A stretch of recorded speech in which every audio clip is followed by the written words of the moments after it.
എന്നിട്ട് ഇമാം Ahmad bin Hanbal റഹിമഹുല്ലാഹ് പറഞ്ഞു വതർകുൽ ബിദ്അ വകുല്ലു ബിദ്അത്തിൻ ഫഹിയ ളലാലത്തുൻ. രണ്ടാമത്തേത് സൂചിപ്പിക്കുന്നത്, ബന്ധപ്പെട്ട് സൂചിപ്പിക്കുന്നത് ബിദ്അത്തുകൾ ഒഴിവാക്കുക എന്നാണ്. എന്താണ് ബിദ്അത്ത് എന്ന് പറഞ്ഞാൽ? ബിദ്അത്ത് എന്ന് പറഞ്ഞാൽ എന്താ? ദീനിൽ നബി സല്ലല്ലാഹു അലൈഹി വസല്ലമ പഠിപ്പിക്കാത്ത, നബി സല്ലല്ലാഹു അലൈഹി വസല്ലമ മാതൃക കാണിക്കാത്ത പുതിയ കാര്യങ്ങൾ, അതിനാണ് എന്ത് പറയുന്നത്? ബിദ്അത്ത് എന്ന് പറയുന്നത്. ഒരിക്കലും സഹോദരങ്ങളെ, അഹ്ലുസുന്ന വൽ ജമാഅയുടെ മൻഹജിൽ നിന്ന്, അഖീദയിൽ നിന്ന്, അല്ലെങ്കിൽ ആ പാതയിൽ നിന്ന് ഒരാളും ഷഹ്വാനിയായിട്ടുള്ള തിന്മകൾ കൊണ്ട് പുറത്താകില്ല. ഒരാൾ വ്യഭിചരിച്ചത് കൊണ്ട് അയാൾ അഹ്ലുസുന്ന എന്ന് പുറത്താവൂല.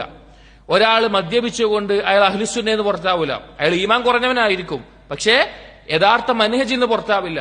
ഒരാൾ മൻഹജിൽ നിന്ന് പുറത്താവും എന്തുകൊണ്ടാണ്? ബിദ്അത്ത് കൊണ്ടാണ്. സ്വഹാബികൾ മനസ്സിലാക്കാത്ത രീതിയിൽ ദീനിൽ എന്തെങ്കിലും വിശ്വാസമോ കർമ്മങ്ങളോ കൊണ്ടുവന്നാൽ അവനാണ് ഈ മൻഹജിൽ നിന്ന് പുറത്താവുക. ഷഹ്വാനിയായ ഇച്ഛകൾ കൊണ്ട് ഒരാളും ഈ മൻഹജിൽ നിന്ന് പുറത്താകില്ല. എന്നാൽ അവൻ ഈമാൻ ദുർബലനായിരിക്കും, ദുർബല ഈമാനുള്ളവനായിരിക്കും, പക്ഷേ മൻഹജിൽ നിന്ന് പുറത്താകില്ല. അതാണ് ബിദ്അത്തിന്റെ ഗൗരവം. ബിദ്അത്ത് അപകടം നിറഞ്ഞ കാര്യമാണ്. നബി സല്ലല്ലാഹു അലൈഹി വസല്ലം പറഞ്ഞതുപോലെ മൻ അഹ്ദസ ഫീ അംരിനാ ഹാദാ മാ ലൈസ മിൻഹു ഫഹുവ റദ്ദ്.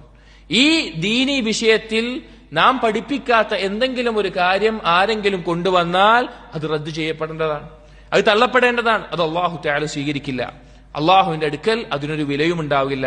അതുകൊണ്ട് തന്നെ നബി സല്ലല്ലാഹു അലൈഹി വസല്ലം പറഞ്ഞു വകുല്ലു ബിദ്അത്തിൻ ളലാല. എല്ലാ ബിദ്അത്തും ളലാലത്താണ്. ബിദ്അത്ത് എന്ന് പറഞ്ഞാൽ തന്നെ ദീനിൽ പുതുതായി കാര്യങ്ങൾ ഉണ്ടാക്കലാണ്.